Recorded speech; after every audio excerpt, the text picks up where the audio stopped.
In this video, I'm going to show you how to replace the front calipers on this Honda Civic. Located right behind your front wheels, let's get started. Let's remove the wheel. Use a 19mm socket and take off all 5 lug nuts so you can pull the hubcap and the wheel off.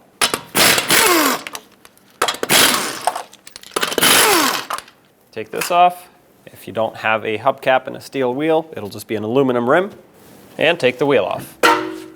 With a collection bucket underneath and a 14mm wrench or socket, break free the banjo bolt. Don't remove it, but I want it broken free so that it'll be easier to remove once the caliper is dismounted. With a 17mm socket, remove the 2 bolts that hold the caliper bracket onto the knuckle. There's one. I like to leave one attached while I remove the other. That way it can hold the caliper on. Support the caliper and remove the upper bolt. Remove the caliper and flip it over. We're going to have to remove the old brake pads so we can reuse them. Push them in towards the inside of the caliper and remove them. Now set the caliper up on top. Now you have to prep the new bracket for installation. I'm going to put a little bit of silicone paste on the areas where the anti-rattle clips will mount. You don't want to put those on dry because it will most likely rust underneath, swell up, and if it swells up it'll push on the pads and, well, you'll have issues down the road. So a very thin layer of either silicone paste that is rated for brakes for high temperatures or brake grease, that works as well. Once you've done that, you can install the anti-rattle clip just like so. Just press it on, it should clip on all the way down. Flip this around and do the same over here on this side a little bit. And the anti-rattle clip. Clip it on all the way, make sure that's bottomed out. One last thing to do is to remove and re-lubricate the slider pins. Now these will have a little bit of grease as they get shipped, just so they don't rust on the shelf. And sometimes these boots are very, very well sealed, which is a good thing. So use a pocket screwdriver if needed, just to break that seal very gently. You don't want to break the boot. Pull this off. As you can see, a little bit of grease, but not much at all. And I always prefer to add my own grease anyway. So I'm going to set this right here, take some of that same silicone paste on my brush.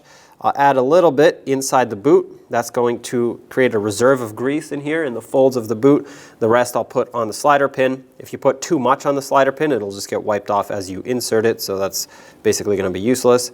Add some to this upper lip here.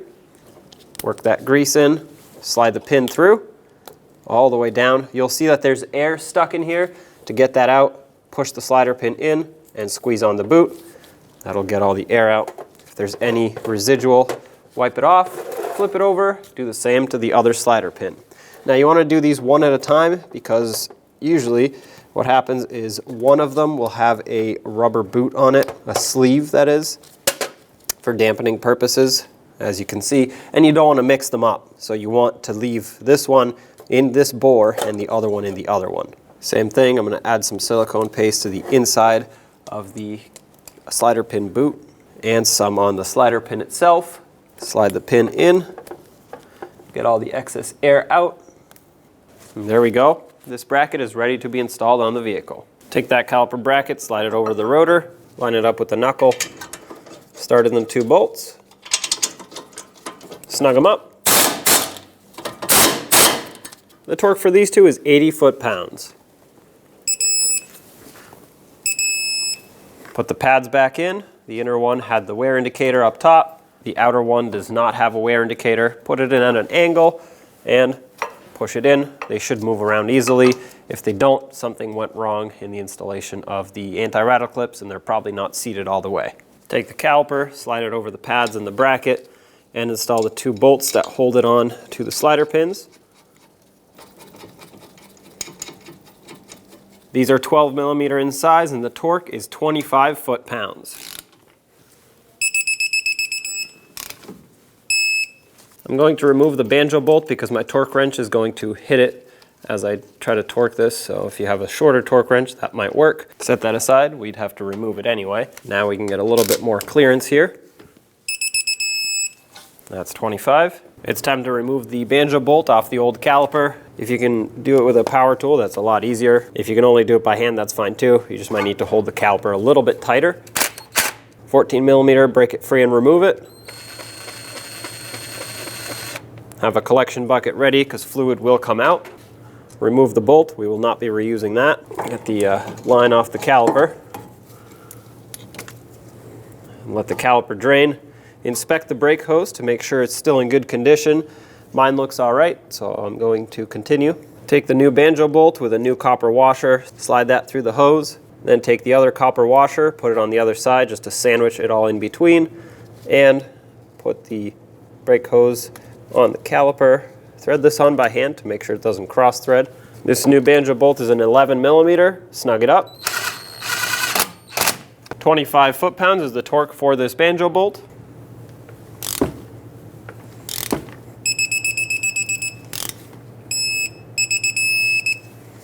That's plenty tight right there. If you don't have a torque wrench that's able to torque this, what you want to do is after you bottom it out by hand and it feels like it's starting to get tight, give it about a half a turn. That's going to crush these two copper washers. They're soft metal, and that's what makes a nice tight seal.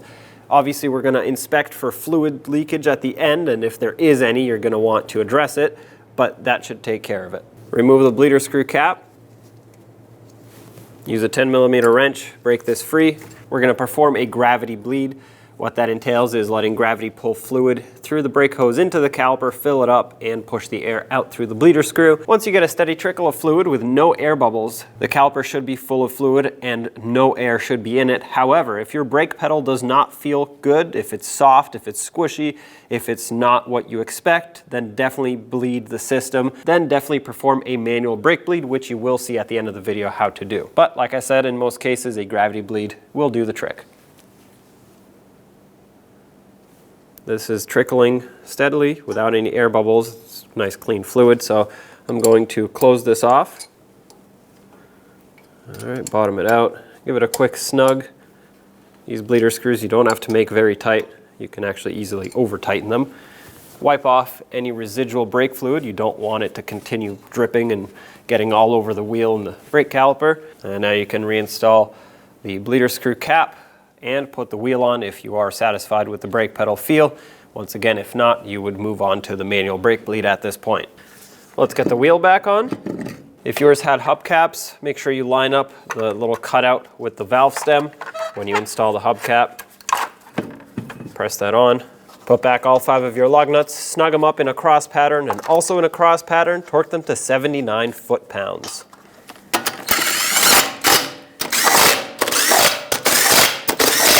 Once again, the torque for these is 79 foot-pounds.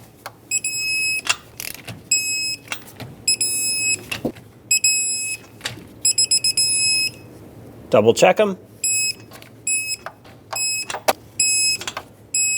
And there you have it. Take it for a road test, and don't forget to get an alignment.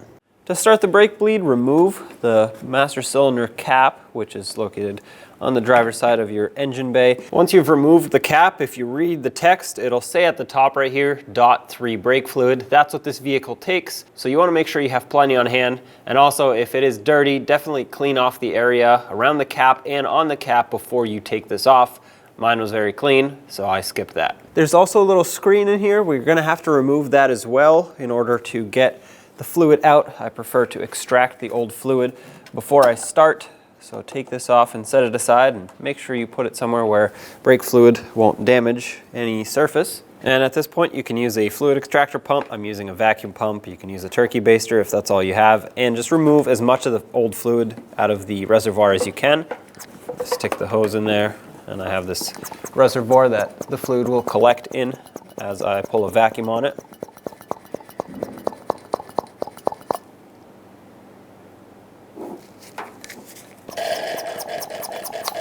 All right, looks like I got it all out, or as much as I can.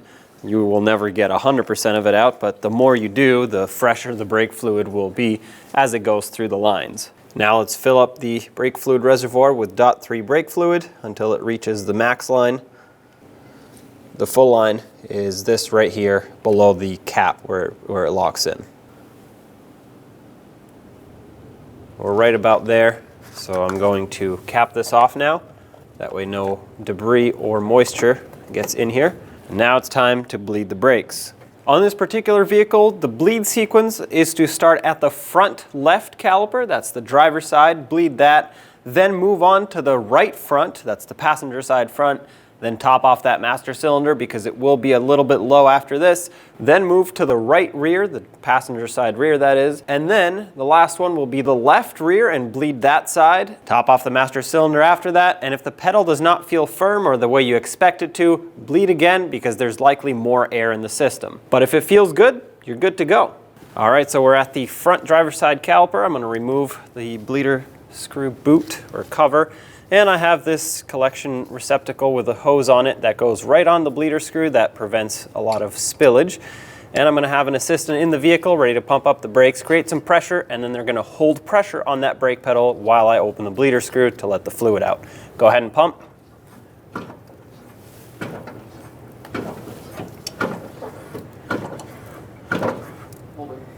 Okay, open this up. There's a new caliper, so a lot of air. Go ahead and pump again.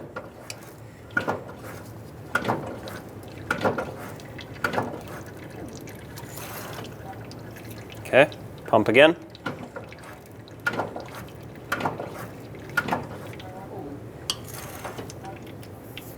All right, getting better. Go ahead and pump again.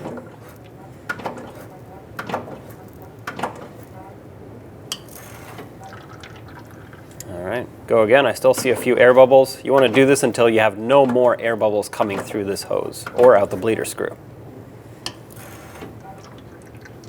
All right, that was nice and clean. Let's do it once again. Go ahead and pump.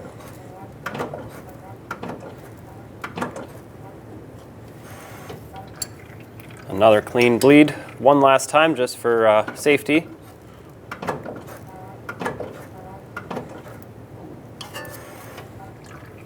All right, perfect. You can let go of the brake pedal now.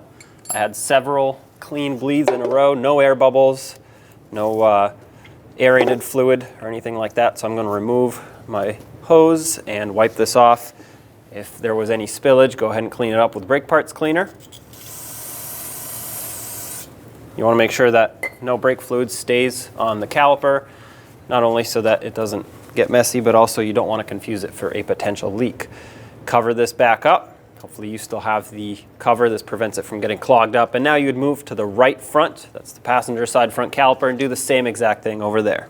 Now that you've bled both front calipers, remove the cap and top off the master cylinder again to make sure it's full for the rear. You want this to stay full. If it pulls air in, you're going to have to start all over. And if you have ABS, it'll get into the module, so you want to make sure you avoid that. Cap this off so debris and moisture doesn't get in. Let's continue to the right rear. We're on the right rear wheel. This has drum brakes, so we have a wheel cylinder on the back here. If you have disc brakes and a caliper, it is still the same sequence, so still right rear after you do the front. Having said that, I'm going to pop the bleeder screw cap off of the bleeder screw. This is an 8mm, by the way, no longer a 10 like in the front. I have my assistant in the vehicle pumping up the brake pedal. Go ahead.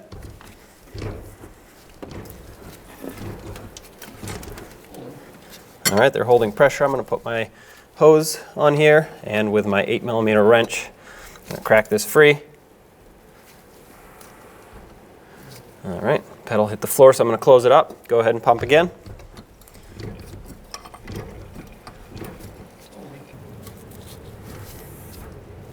Okay, pump again. I don't see air, but this fluid is extremely dirty, very dark in color, so I'm going to keep going until I get some fresher fluid through. One last time, go again.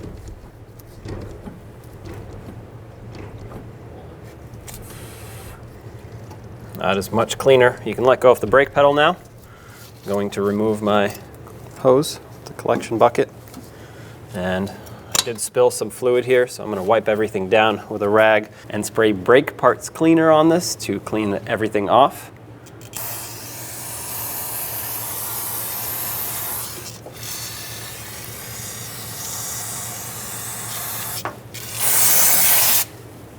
Once you've done that, cap off the bleeder screw. And the last wheel is going to be the left rear. That's the driver's side rear wheel.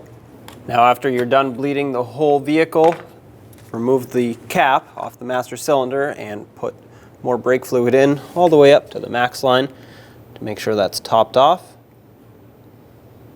Put this cap back on. Make sure it's locked on tight. And at this point, if your pedal feels right, you're good to go. Bleed is done. The torque of the wheels is 79 foot-pounds, so make sure you torque all those to spec.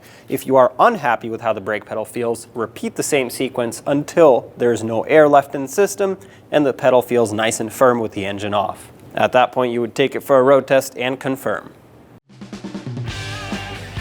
When only the best will do, demand TRQ. The only company that lets you view before you do. TRQ is committed to offering the highest quality aftermarket auto parts that are engineered for peace of mind. Thanks for using and viewing with TRQ.